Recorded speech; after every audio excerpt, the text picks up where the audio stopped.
you're doing fine and you're having a great day, I would like to welcome you to our second episode of our 2 Cents podcast.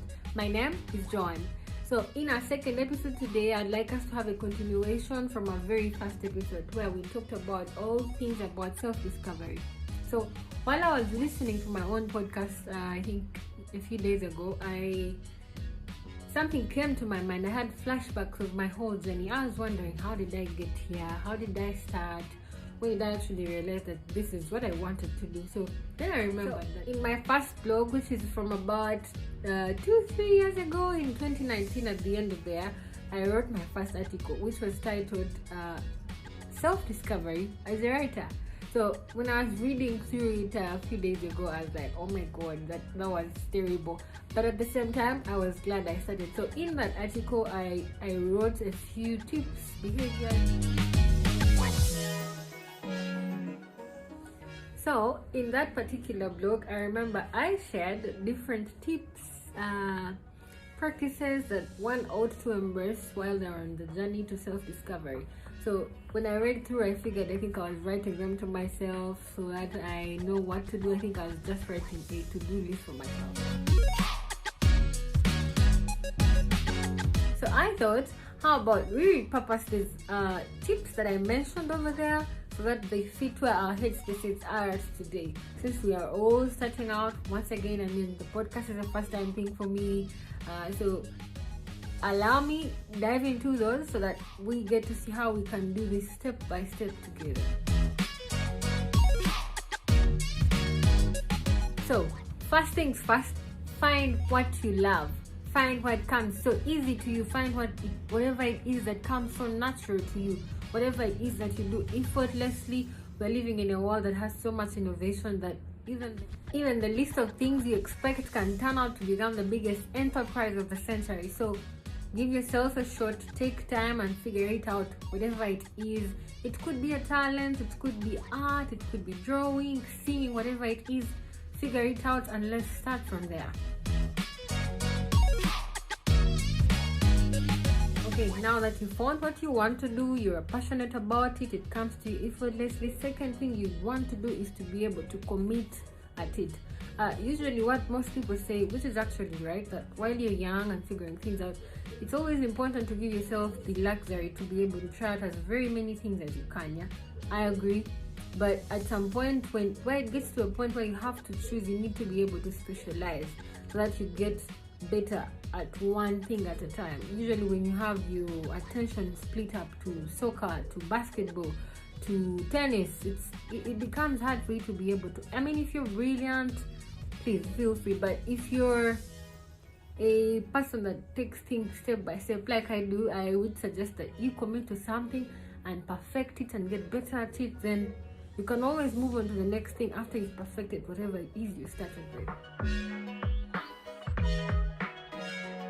Okay, so next thing you want to do is to be able to find a role model.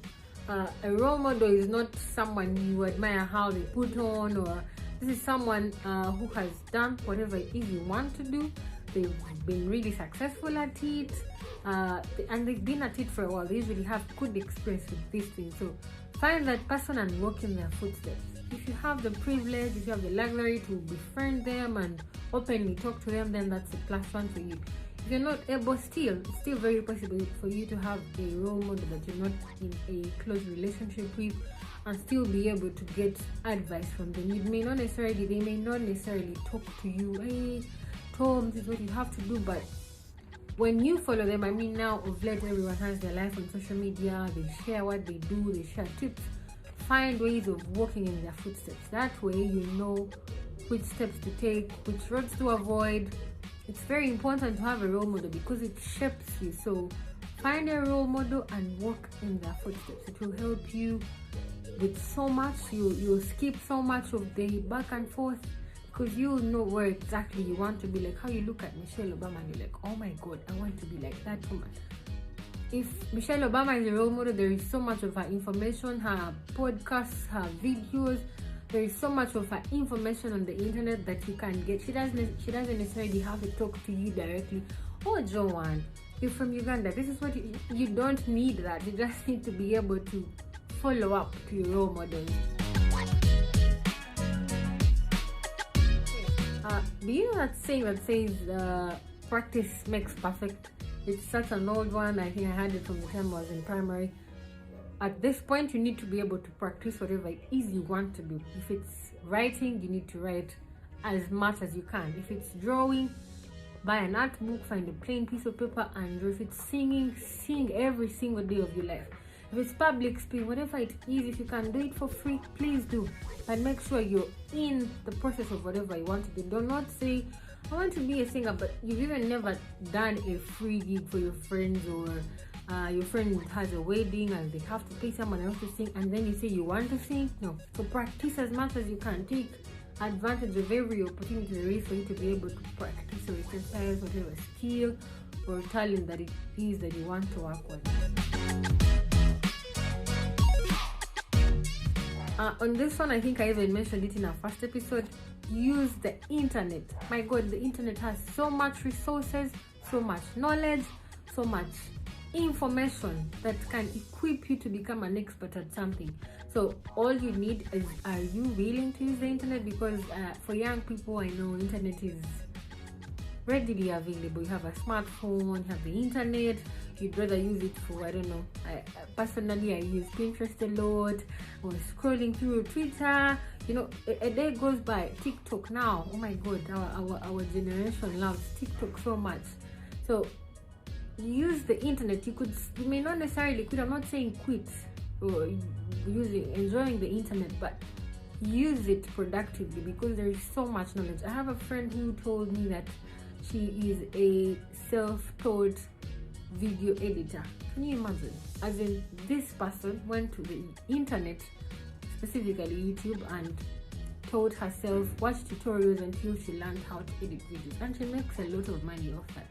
So imagine if others are reaping money off it, and all your phone is doing for you is to take from you data, then unfortunately that's sad. So you want to use the internet. Watch YouTube tutorials.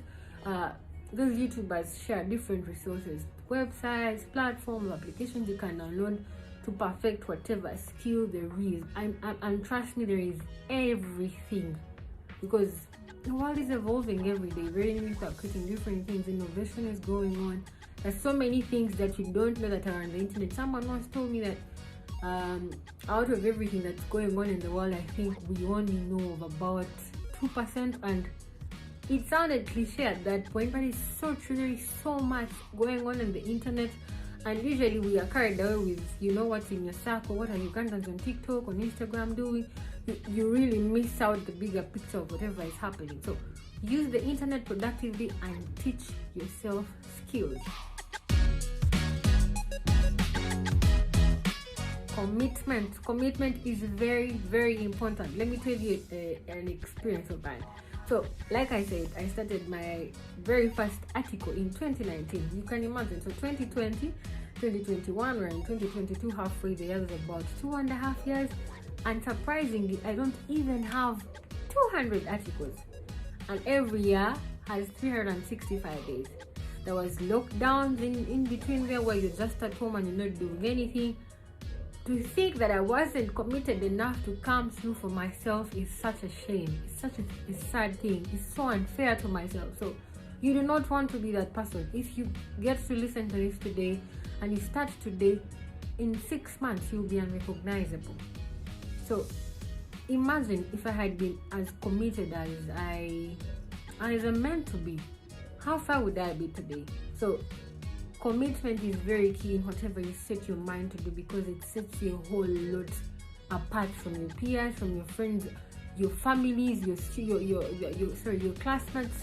They look at you and they're like, what is that? Usually in my circles, basketball players disappear for about 3 months, and then they come back and they're shooting all day. So try it. Commit to whatever it is you set your mind to. It will make a whole difference in your life.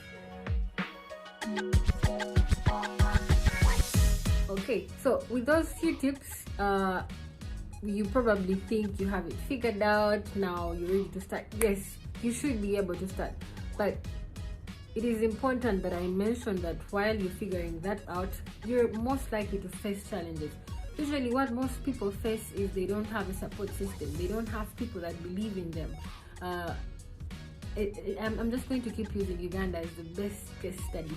Ugandan parents, Ugandan societies usually have more bias on arts subjects than the science lesson. So you realize in a situation whereby if a person wants to pursue an art course, and the parents usually, of course, they are biased. What are you going to make out of art? What's in art? It's not fulfilling. There isn't. I think they want instant results. You graduate, you're a lawyer, you go to a law firm, they pay you millions. So usually, what you want to do is totally different from what your parents do. I think we mentioned this in the first episode. You find yourself stuck. You have to choose either your family or whatever it is you want to do. Here's what I want to say. First of all, this podcast is a safe space for people like that. Do not be afraid, because I say this because self-discovery is a very personal thing. I repeat, self-discovery is a very personal affair. It doesn't have anything to do with your parents. With all due respect, I respect my parents. I'm a very loyal child, but at the end of the day, what you choose to do with your life is personal, because you get to live through your life 24 hours a day, 365 days a year. So whatever decision you make, you yourself will be held accountable. So make that decision on a very personal level, because if you do not, usually like I mentioned in the first episode, you end up giving into the pressure your family members are putting on you. You do a course, you don't even like it. After campus, you don't know where to start. Then 2-3 years, you get the confusion of what now, what next, why did I, it takes you so much time to recover. And then at that point, our parents usually at that point, they're growing old, they're retiring, So make that decision on a very personal level, because at the end of the day, you get to live through it. Okay, another thing that I noticed that might be a challenge for a person who is going through self-discovery, I think I even wrote about this on my blog. There is so much, which will be there are so many other issues: self-doubt, imposter syndrome, self-esteem. There's so many other issues. Am I the only one? How come I don't think I can do this? I'm not the first one to do this. Another person is already doing it. I get all that. That will be a podcast in itself. It will be another episode. So these issues are bound to happen, but this podcast is a safe space for people who are figuring things out. We will talk about all that on the days where you don't feel like you can't go anymore, on the days where you feel like things are not coming your way. We will break that down. But as of today, let's start and let's just get started.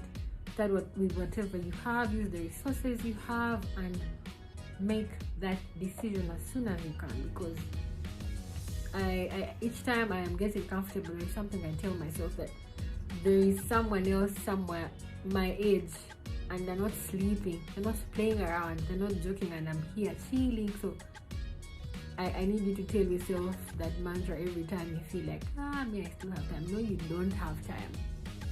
So I hope this was a value addition to you. Thank you for taking the time to listen in.